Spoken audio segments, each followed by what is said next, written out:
How's it going? Welcome back. All right. Give a shout out if you've ever heard of Boundary Break before. All right. Cool. So let me tell you guys how this goes down. I'm going to be doing a live Boundary Break for you guys. We're going to be doing 2 games, maybe 3. I don't know yet. But we're going to start with Elden Ring. Have you guys been playing that at all? All right, we got a couple people. That's okay. If you haven't played Elden Ring, you guys ever play Smash Brothers before? Okay. A little something for everybody then. I'm going to be pulling up this mask this whole time. But so anyways, I'm going to be doing that and also occasionally taking questions from anybody that wants to stand in front of the mic and ask a very specific question. You can ask me anything. You can ask about Boundary Break. You can ask me what my favorite type of pie is. Doesn't matter. I'll answer anything you want. But also, if you want to just, what's that?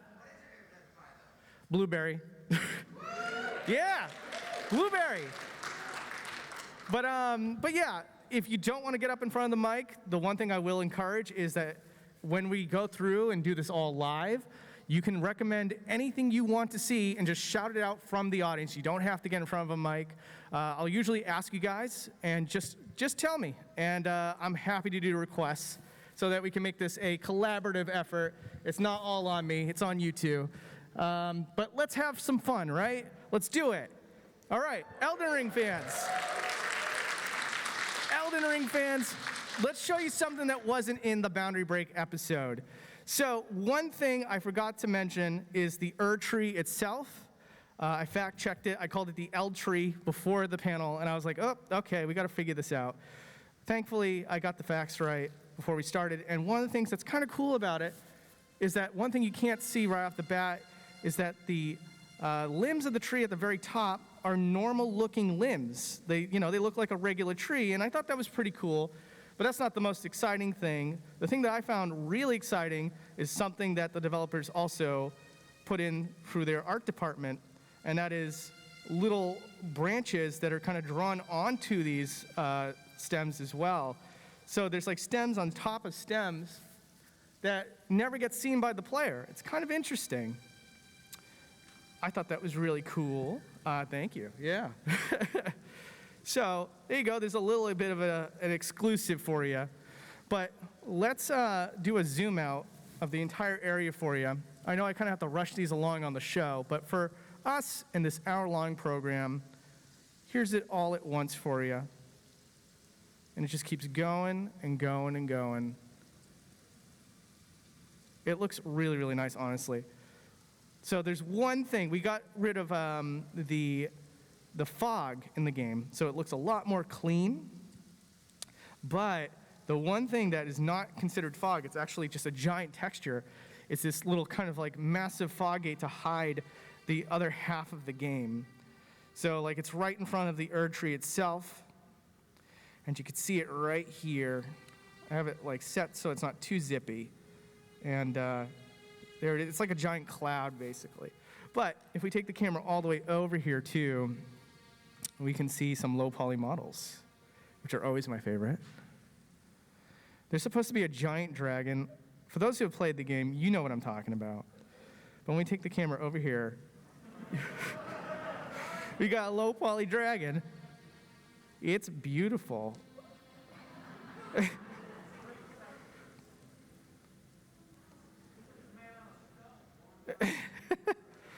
It is supposed to be like a stone dragon, but it's supposed to be way more detailed than this, so there you go. He's happy. What, go in the mouth? All right, let's do it. Yeah, nothing exciting. I would have been shocked. I'll tell you something. We're going to move on to Smash at the 30-minute mark. And there are things that I never thought to look for. And there's lots of things that the audience kind of suggested and we found together. And I'm going to hype it up now, but it's like one of the best discoveries I've ever seen. And I didn't even get to be the one to kind of break the discovery myself. So I'm really excited to show you guys that one. Are the sewers modeled? So in some instances, yes, and in some instances, no. When the sewers are like or like any underground environment in Elden Ring, is small enough, it will be modeled on the inside because it doesn't really tax the game very much. Like right here, we're not underground, obviously, but I've just taken the camera inside, and you can see a fog gate for an underground area. And not everything's loaded in, but you can see elements of what would be inside of said cave. So this is like the very start of the game where you take the elevator up, and this would be the fog gate. Excuse me here. Yeah, this is the fog gate where you need the stone sword keys in order to access that putrid, poisonous area with that annoying chariot. So yeah, there's an example right there, and all the fog gates kind of stay in because it doesn't really behave the same way as some of the environments do as far as, just for some reason the word's escaping me right now, but going invisible essentially. So go back up. Is there any area you guys want me to check out while we're checking out Elden Ring for right now? The volcano? Okay, let's do that. Go there, and I'll try not to do the most spoilery areas, so that you guys don't feel a little nervous if you're in the middle of your game. But this is like fairly, only like a third of the game in, so this one's not too bad. You want to see Rykard's boss room? You want to see that? All right, let's do that. I don't think my character is invisible, so he will die instantaneously if I don't do this right now. Boom. There we go. Saved him. What's that? Why does being invisible make you immune to fire? Why does he seem invisible? Why does making yourself invisible make you immune to fire? It does not. So if I make some dumb mistake, if I walk off a cliff, I'm dying either way. But the one thing that going invisible does do is that this very handsome looking snake fellow is not going to start attacking me. So, it keeps me alive longer. But standing in fire is not a very effective technique to staying alive. So here's Rykard here. You can go underneath here, you can see. Now the reason why a lot of people wanted to see this for a part 3 video is because the cliffs kind of cut you off very, very early. And there's obviously a whole lot of chaos because it's a boss fight. But there's a whole lot of things going on in the background. So, for example, you got hanging cages and stuff like that. These are kind of difficult to see up close, of course. There's nothing inside of them. So it's not terribly, terribly exciting. But it's got its own biome. So whereas you saw with the last area, it just kept going forever. This is just like an exclusively loaded in room. And in fact, the geometry doesn't have textures on the edges. So you can kind of see like a textureless, model here for the ground where it just kind of like all stops at once. It's kind of neat looking. And take it up, and there's like something up here. I don't know what this is, guys. But it's textureless, and it just really, I don't think it has any business being here. There's another fog gate up there, so it might be just like an unused area, but what's up? Floating above that corner piece thing. The fog gate here? Oh, okay. Yeah, thank you. I appreciate that. So yeah, there is like an unloaded area here, which I'm very curious what it is exactly, because you kind of warp here. Shoot, if I had more time, I would have my character fly all the way up there. Maybe I'll do that for the part 3 video. And then there was like one other thing that was up here. I wanted to take a look at that. Let me see. It was right there. What is that? Is it just another fog gate? Okay. And then this is just a statue here. Okay. All right. So yeah, let's just get that all in one shot, and then we'll move on to another area. All right. There you go. Any questions? No? We'll move on then. Sounds good to me. And I just went too close to the mic. Hey, what's up, everybody? My bad. All right. So one thing I wanted to show you guys was the fire giant, in case you hadn't seen the episode. Hope you guys enjoyed the episode if you had. Let's see here. But this is a great example of something that game developers do out of bounds. Oh, we got a question. Hi. Hi. Can you hear me? Yeah. Okay. What generally is the reaction of developers and publishers and artists and such from these games of you putting these videos together and putting this content together? That's a great question. So developers seem to love it mostly. Obviously, everyone's an individual. But generally speaking, I found that developers just kind of enjoy having a program that audiences can now finally take the time to understand how games work to some capacity. And they love seeing for themselves as seeing other people's work kind of dissected in a way. So generally, developers tend to love it and support it and DM me all the time about how great it is. Publishers are very hit and miss. You know, they always want to protect their intellectual property. And so some of them will feel threatened by the idea of someone using a tool set to explore a game out of bounds because it's not what they intended. And they have a lot of contracts and red tape and stuff like that that just makes them very nervous. And so, you know, I got people like Konami and Sega that are like, hey, we champion Shesez. We love his program.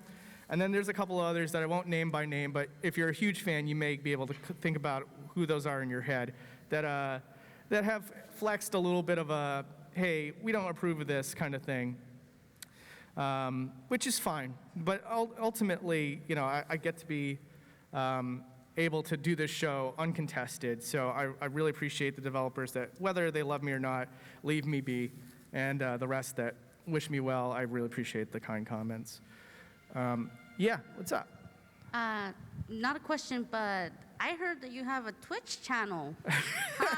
Self-promotion, right? Yo, thank you for the clap. Yeah, if anybody wants to follow me online and just watch me do live streams, it's twitch.tv/boundary break, no spaces. So you're welcome to do that if you'd like. But anyways, moving on to, thank you for that, by the way, Hexen. One of the mods, I really appreciate her. Oh, thank you guys, thank you. Yeah, she's great. So anyways, this is one of the most frustrating bosses in the game. It's the fire giant. If you were to be scaled to this boss, you'd probably be about this tall. And you can imagine how annoying that is with the camera and stuff like that. That's not the point. I just wanted to let that out. It's my therapy. But the thing that is really interesting about this boss is that he has two phases. There's one where he's walking around with two legs, and then there's one where he rips his leg off and he has one leg. And believe it or not, that is not the same model. It's two separate models, and to compensate for that vision that the developers had, the second phase of the boss fight is stored underneath, and you could actually find him in the middle of the first phase. You can even see the eye that opens up during that boss fight. So it's really cool. One of the things that you'll already notice is that the frame rate for him is really, really low. That's just a open world game technique. When character models are really far off in the distance, they drastically lower the frame rate to save on resources. But you can see here that his leg is severed, making him definitively the second boss fight. I know it's a little hard to see because there's no lighting, but you can probably make out the shapes and stuff. One of the cool things, too, is that they usually turn them invisible, and this is one of those instances where they did not.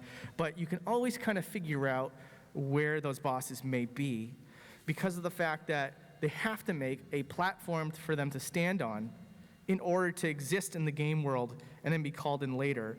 So although normally when we take the camera inside of this geometry, you would just kind of see like just nothing, like usually like the sea bottom or something like that. The developers had to actually make a ground for the second phase boss fight to rest upon. And like I said, when they turn those other characters invisible, you end up seeing the platform, but not the model itself. But you know they're there.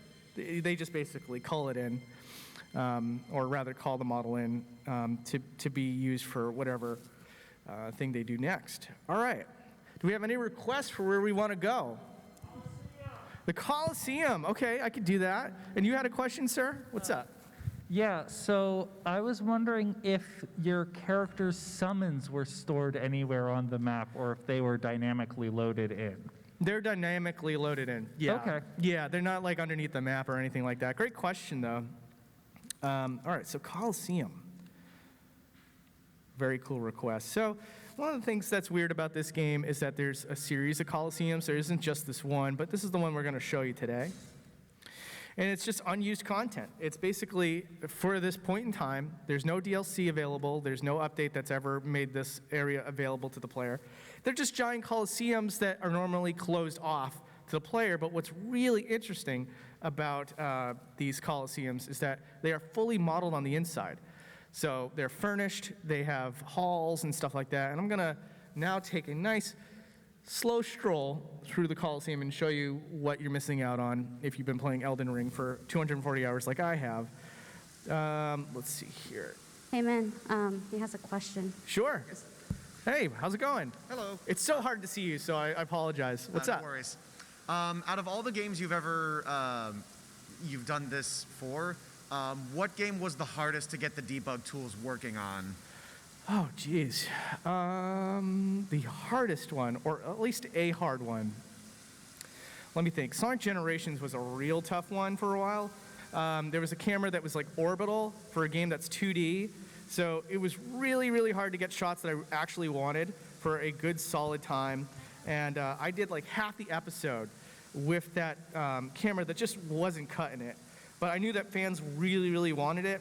So I kind of had to make it work. And it wasn't until like, I'd say like on the last week that what was it, Gamma actually came back and was like, hey, I got a fully functional camera now that works great. I'm like, oh, that's awesome.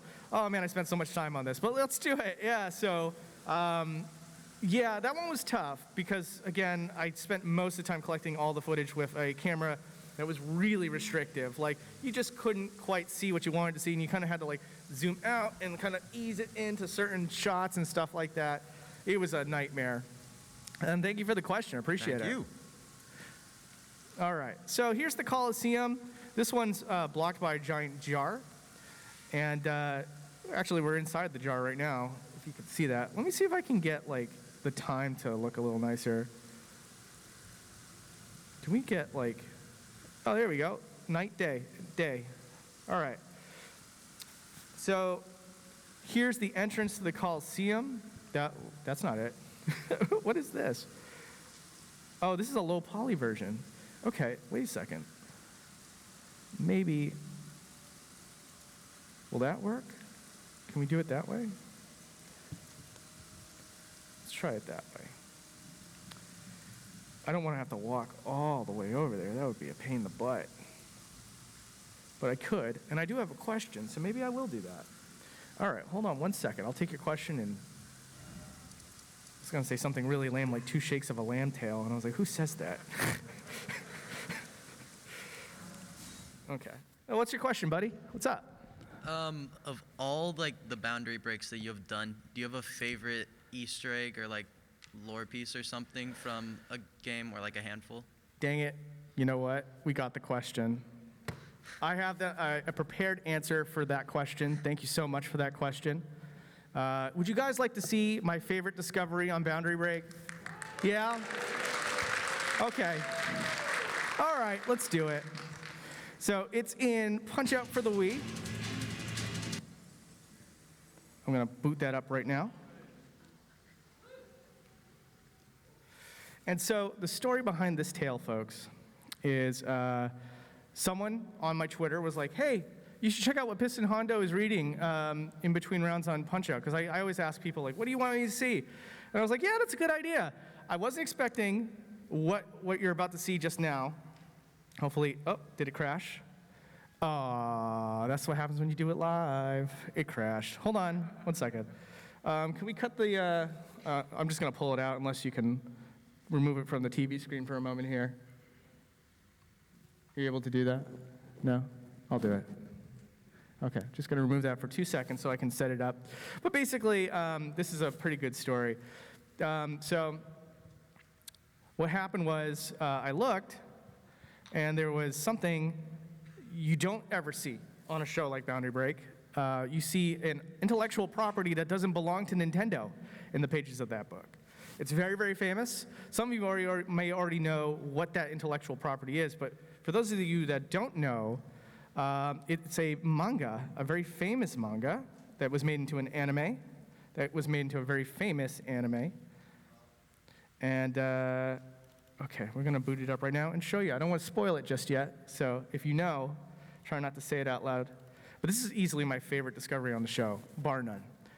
And there's this whole story, too, where I got in touch with one of the developer that actually put this Easter egg in. And wow, it doesn't want to load. Maybe it has something to do with Elden Ring. I'll tell you what, let's close out Elden Ring and see if that works. And from there, we'll switch over to a Nintendo game. How's that sound? All right, cool. And hopefully, this it won't be as fussy. Oh wow, this did not happen before I set up this panel here. Okay. Hey, Shesez, while you're doing that, I have somebody that wants to ask you a question. Sure. What's the question? Where are you at? Oh, hey. Hey, what's going on? Hey, what's up, man? Do you ever reach out to any developers or publishers before you post a video for their games? / have you ever had to take down a video based on, maybe copyright issues or whatever it may be? Yes. So I reach out usually to have them as guests, not to find out if they're okay with it or not. I try to just, maybe they won't find out.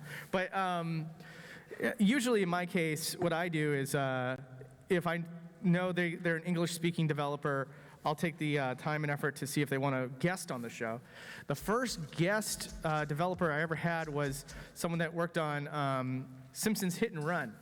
Yeah, and he was like the lead programmer, and he guested on the show and answered a lot of cool questions. I'll give you guys a little bit of an exclusive here if you're a fan of the show. The next episode will have its developer on. It's the lead developer of the Stanley Parable.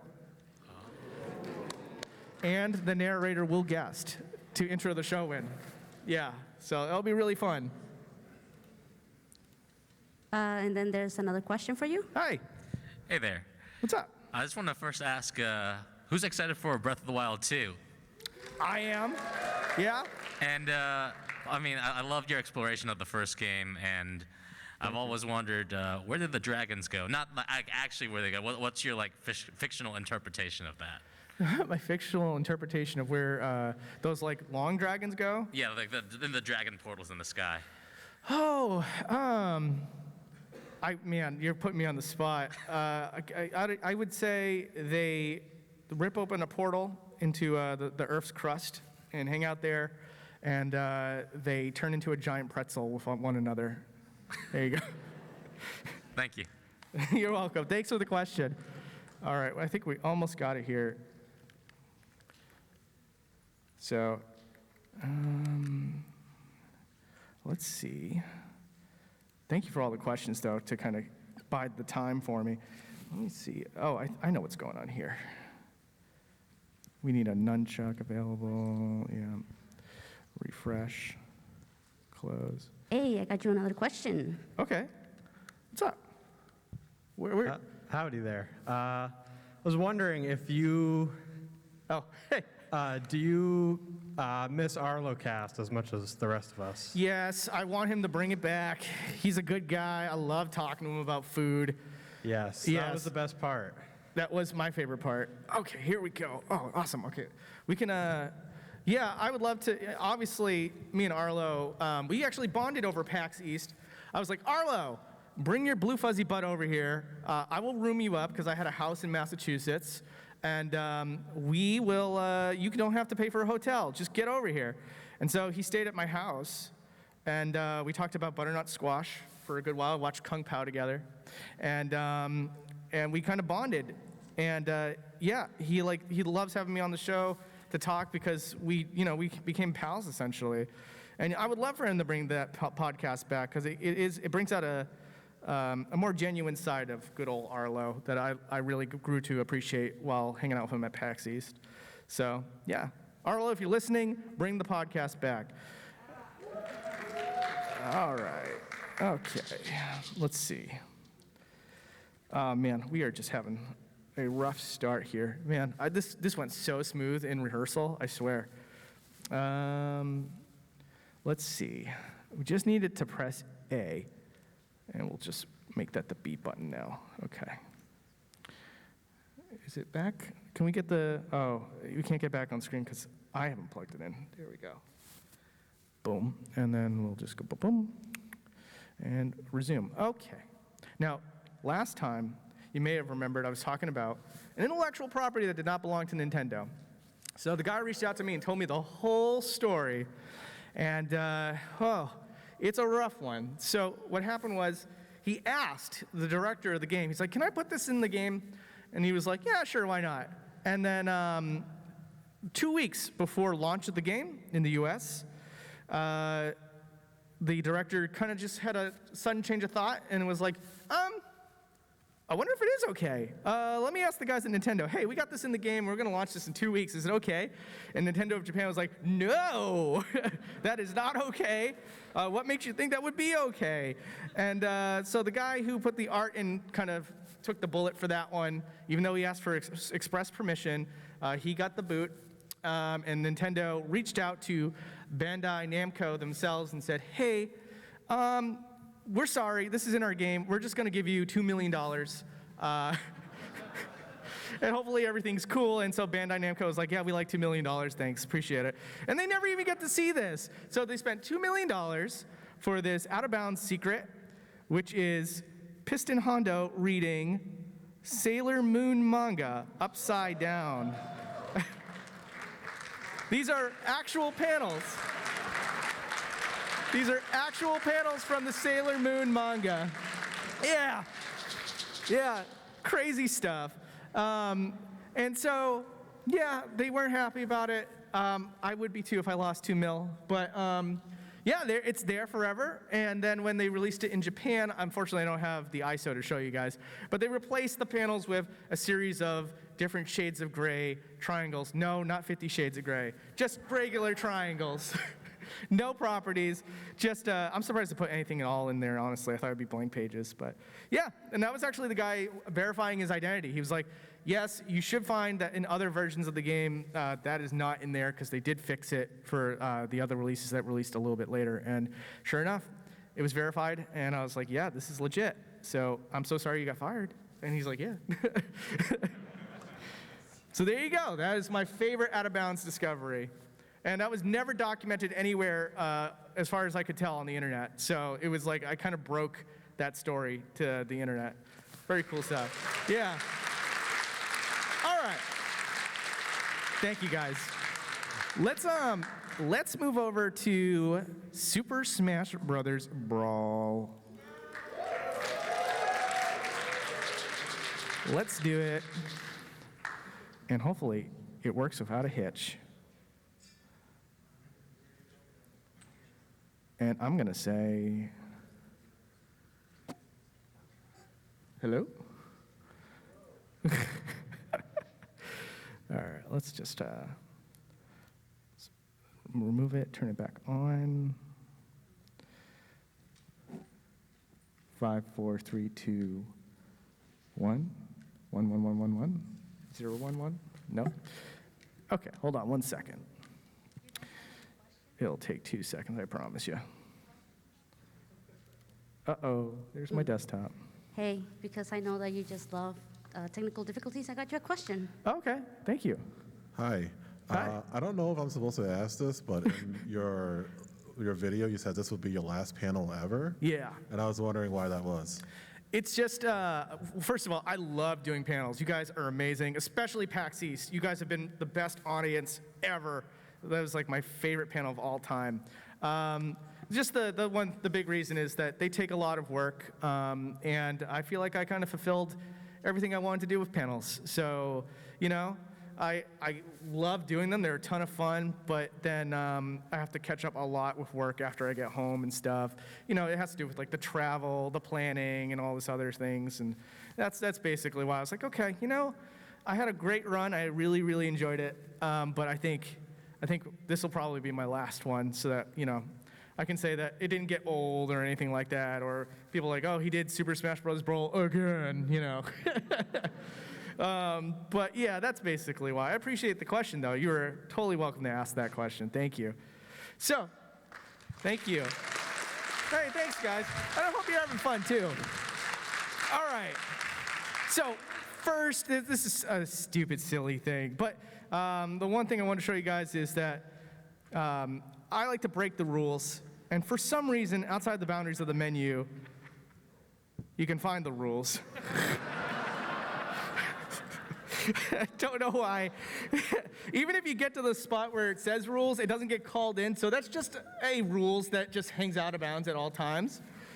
It's kind of interesting. One other silly thing, too, that I wanted to show you while I was messing around with the menus last night was, I think it was, let's see, Vault, maybe? Nope. It was, let's see, Solo? No. Group? Yes. Okay. Oh, I see now why. Okay. Yeah, but see, even if you go out of bounds still, you'll still see it. Here it is. So, this is so dumb now that I realize it, but like I was like messing around with it last night, and I turned around, and most of the textures are not double-sided, but there was one texture, for whatever reason, that was double-sided, and it was right here. Yeah, it was for the rule book, and like when you place it over it, you can see that, yeah, it does flap, and that's why. But yeah, okay, so let's show you something cool. So the first thing I want to show you is Sonic the Hedgehog. And then, who's the second character we're going to do? Anybody?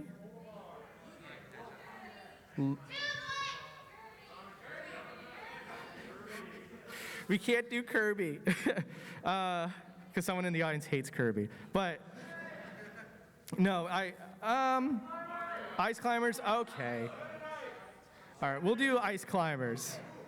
Where are you, Ice Climbers? I never pick you. There he is. Okay. So don't worry. We'll be able to pick other characters in a little bit. Just keep in the back of your mind which ones you want to see. So this is the thing. This is like the greatest discovery you guys made while doing panels. So, you know, you guys can absolutely tell me what you guys want to see. Please, I highly encourage it because of moments like this. But someone was like, hey, what does Sonic look like when he's in a ball?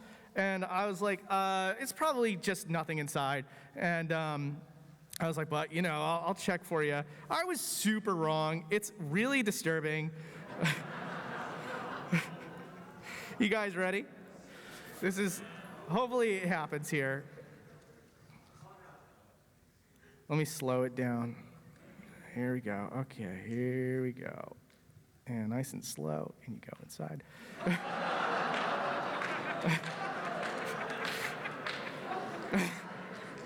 Meow?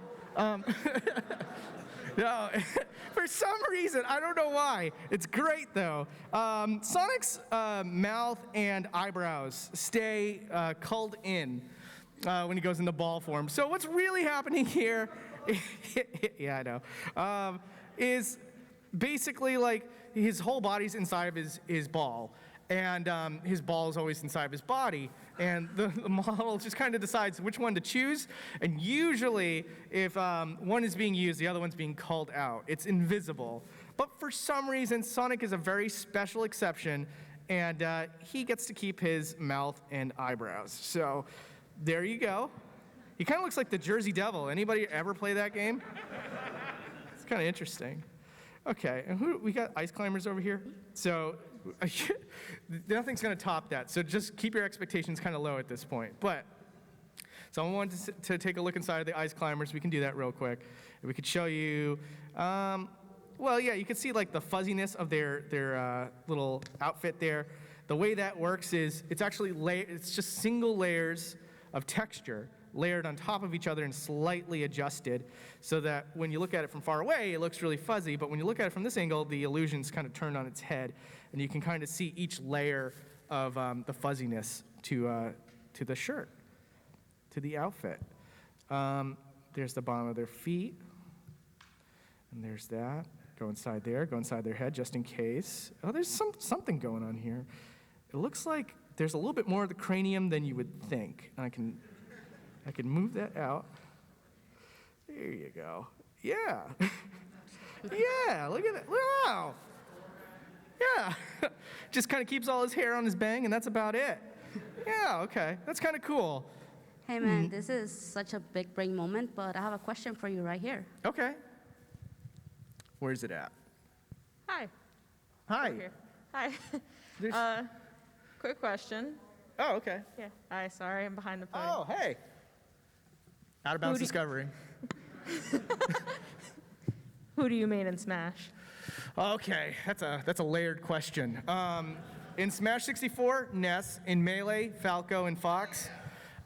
In Brawl, it was Wolf and Pit. And in Smash 4, it was Cloud and Little Mac. And then in Smash Ultimate, it's Banjo-Kazooie by a mile. And I like to pocket Ridley, even though it's just an uphill battle. Thank you for that question. All right. So we got that. Now let's just do a zoom out of Final Destination, and we'll move on to another character set and stage. Hey, what's up?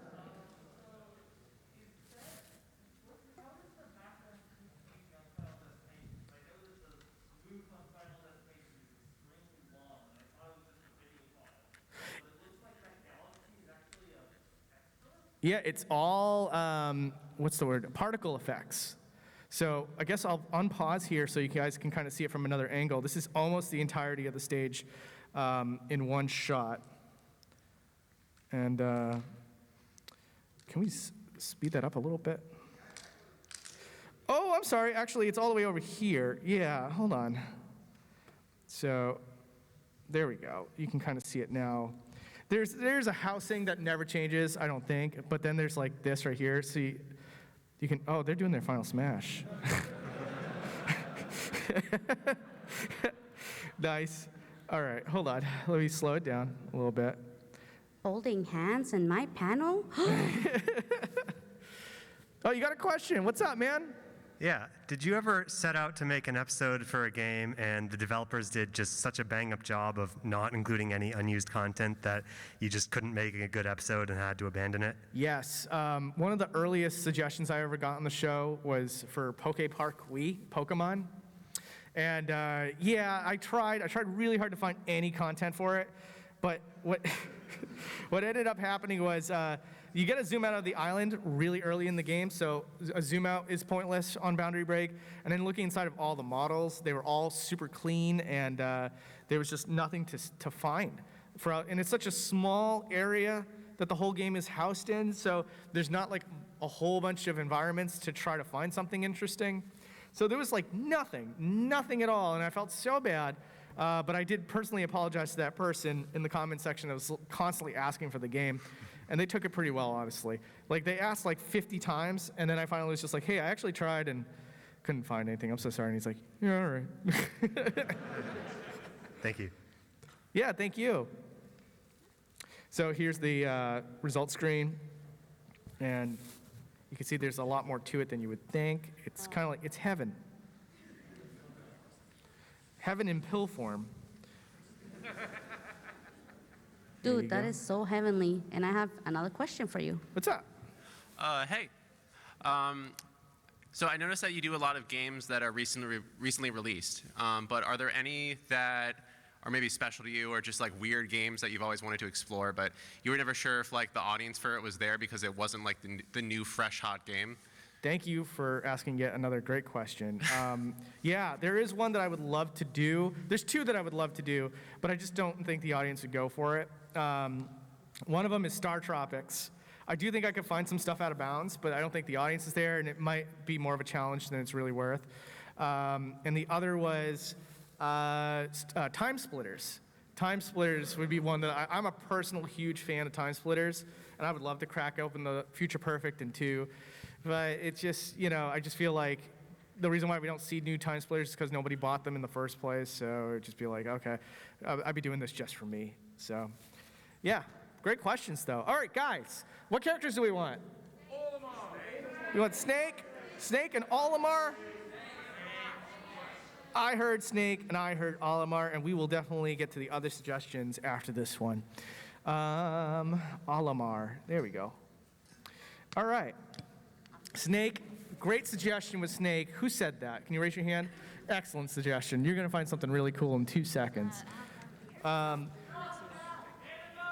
What is it? What? All I heard was, oh my God. No, what was it? Sakurai's cat. Okay, I actually know what you're talking about when you say that, so let's do it. All right, that's Pokemon Stadium 2. And I just got to find it on, here we go, here it is. Now, we just kind of have to wait for that to happen, sadly. So hopefully it pops up. But for Snake, let's start off with something really interesting about Snake. This is like a really fun one. So Snake's also a special case. Something about the guest characters just had a little bit of sloppiness to them. Snake, well, two things. One, keep an eye on his eyes. When I advertised for the stream, you probably saw people reacting to it. I'm sure you guys have already seen it, so I'm not expecting you guys to lose your mind over this, but never mind, I was wrong. Yeah, he's got some veiny eyes. But it's not even about grossing you out. It's about keeping an eye. No, don't do the puns. Remember how this eye looks, because we're gonna revisit the concept of said eye. But that's not what I wanted to show you. The thing that's kind of interesting about Snake's face is that he has two sets of teeth. Now, yes, so in this game, there was supposed to be a set of teeth for the victory screen that is more detailed, and then there was supposed to be a battle set of teeth. But for some reason, even when you're playing the game, Snake gets both. So when we zoom in here, so yeah, he's got you can already see the detailed teeth poking through the low textured teeth. Yeah, where it's gridded, and then you can kind of go inside and you can see his tongue and stuff like that. Yeah, it's kind of cool. He's got chatterbox teeth. Yeah, and then, I don't know if this is going to be interesting, but. That's. Hold on. There we go. We got a 2-for-1 deal here. So someone just asked to see inside the box. What's inside the box? Snake is, of course, inside there. The reason why he is fully modeled inside is because there is this little Easter egg of seeing him look through, and then also the characters can kind of open up the box and reveal him in this position inside. It's fun, and since, we got a smaller audience here, why not? There you go. There's the snake butt.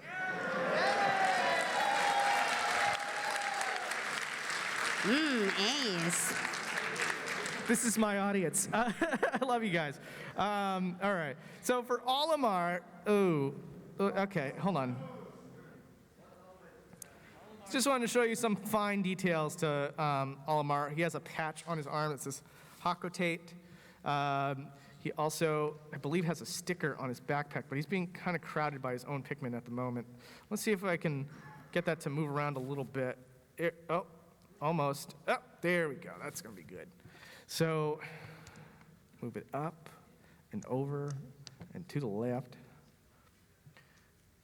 And there's his backpack. I could have sworn he had a patch, like a little sticker or something. One of the things that's kind of cool about him, though, is that his back is fully molded, even outside of his backpack. So take the camera inside, and you can see that there's a texture and everything. Yeah, it's kind of neat. Let me see. Maybe it's in the front. No, but it's kind of cool. There's a lot of fine details to Olimar. One of the cool things about him in Melee, although he wasn't playable, he had a trophy. His mouth had he kind of has that here too. Yeah, he's got like a cone for a mouth. It just kind of like sucks in.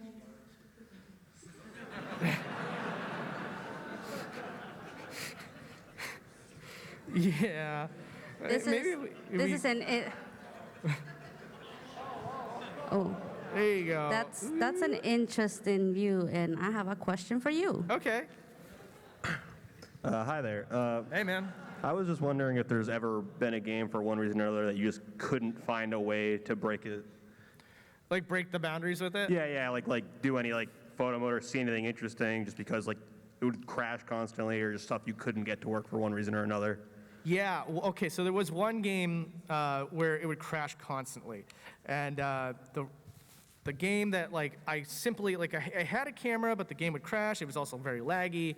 And it also was a bit limited in terms of what you could do with the camera as well, was Age of Calamity. Legend of Zelda. So that was one that I was working on, and then unfortunately, due to limitations, I was like, I have to drop this episode because it's too jank, sadly. But anytime in the future, maybe. So here's Snake's Final Smash. It normally looks like this, and you would hope and pray there'd be a helicopter above, but sadly.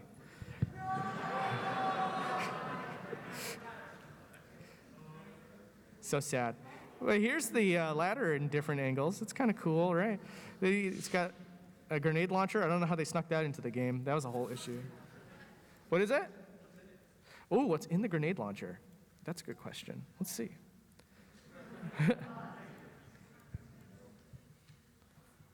Let's go inside. Let's see if there's anything. I don't think so. No, sadly nothing. Dang, what a disappointment. But in his pockets? Oh, let's find out. Oh, geez, not that pocket. Let's try this one. What's up? He does have a gun holstered. Is the gun fully modeled, folks? Do you think it's fully modeled? No.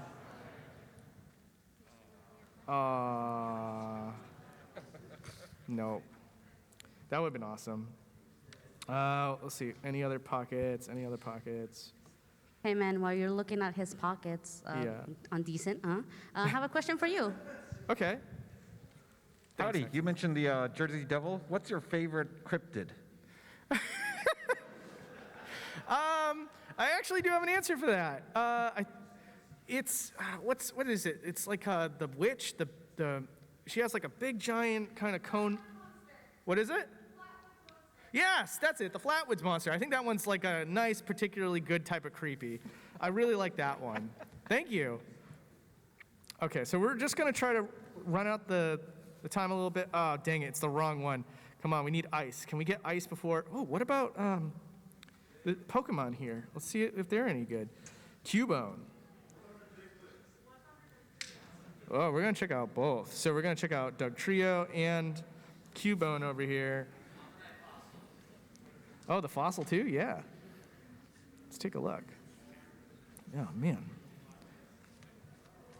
Oh, okay, not fully modeled, but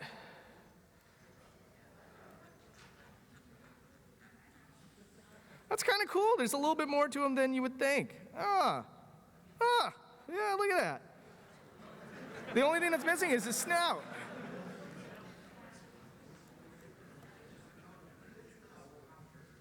It's close, but not quite. It even has the back of its head. Look at that.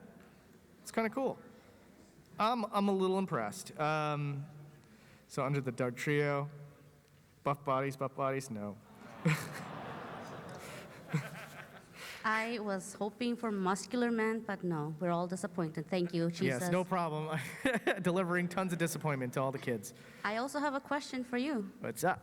Hey. Do you find it, yeah, absolutely. Do you find it, yeah, right here. Hey. Do you find it more interesting to break newer games where developers have less restrictions in terms of pulling things out of memory, or older games where there are more concerns with that?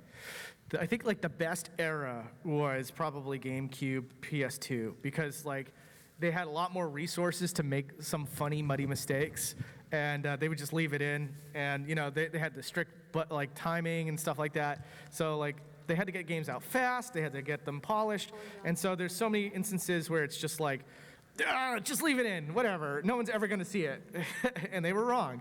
And then, you know, older games, they tend to just not have the resources to make those sort of mistakes.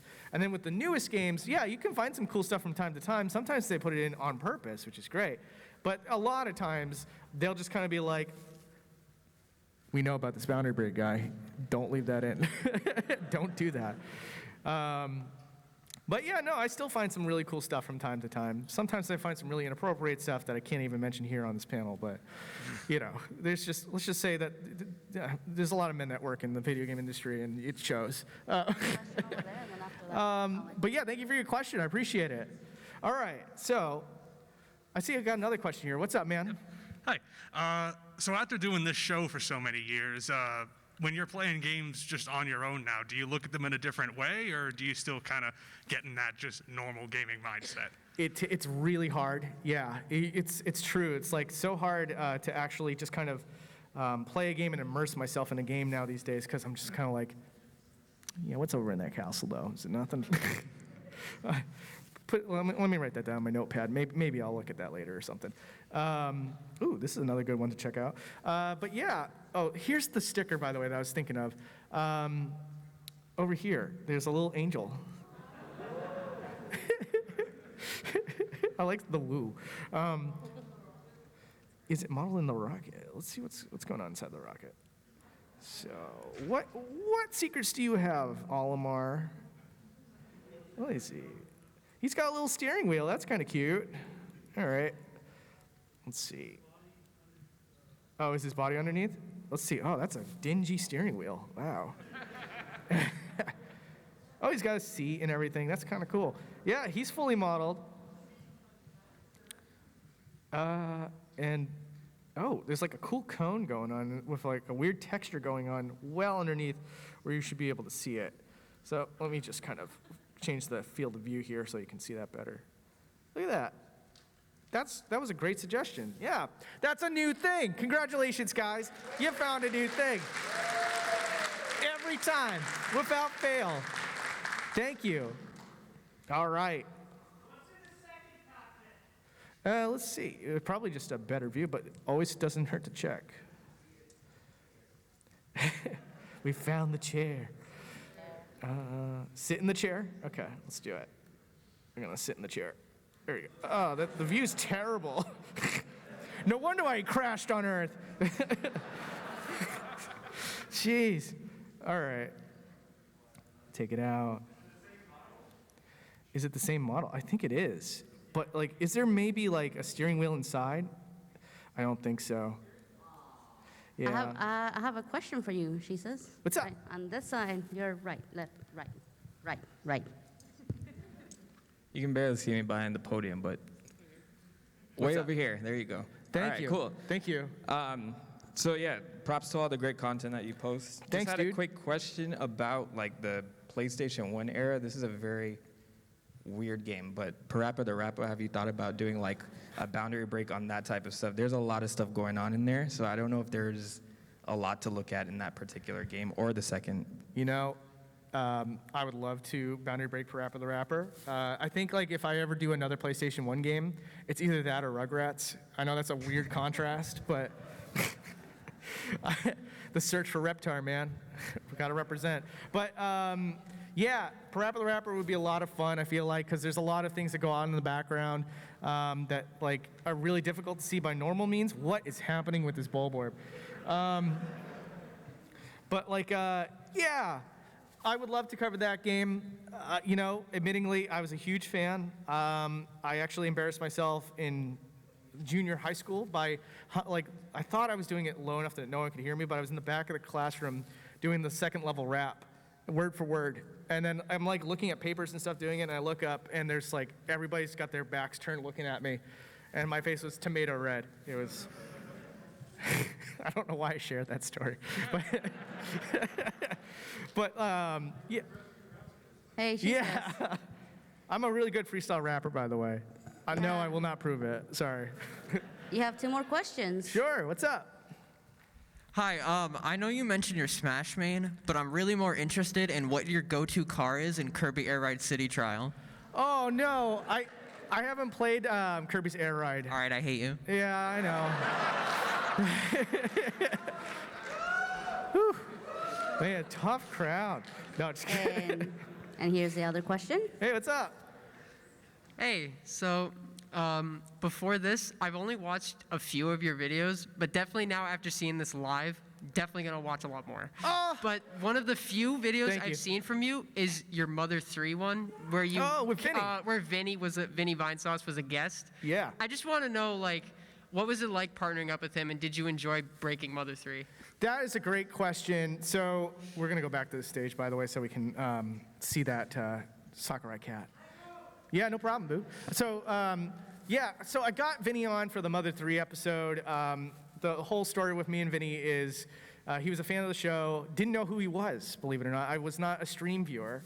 And someone just was like, hey, Vinny just mentioned you on stream. And I was like, cool. Hey, I'll reach out to him and say thank you. And I did. And eventually he mentioned me again. And I was like, hey, you should bring me on one of your streams if you love me so much. He was really nice about it. And he was like, yeah, sure, I'll bring you on one time. And we did a stream together. And then I actually got to know him and watch more of his streams. And I was like, this guy's hilarious. He's awesome. So I was like, okay, do you want to be on my Mother 3 episode? And he's like, sure. By the way, before I finish the story, what characters, guys? Lucas! She says, before that, sorry about that, you have like 5 minutes. Oh, 5 minutes? Yeah. Oh my God, well, we got to end it. All right, so really quick, let me see. No, I gotta do it strong, you guys. So here we go. I'm gonna show you Captain Falcon real quick.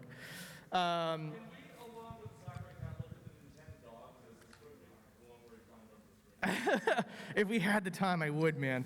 Oh my God, maybe I have to do another stream. I don't know. I said stream, panel. But you guys are awesome. So remember that eye from Snake? Well, Captain Falcon in one video game only has an eye, and it happens to be Solid Snake's eye.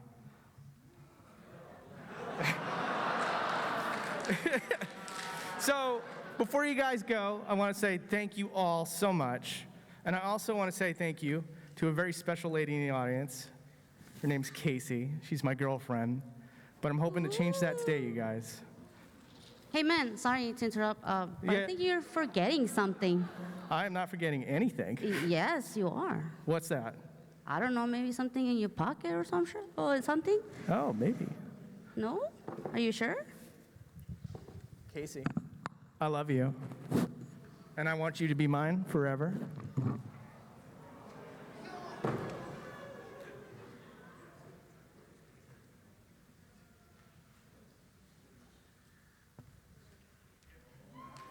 She said yes.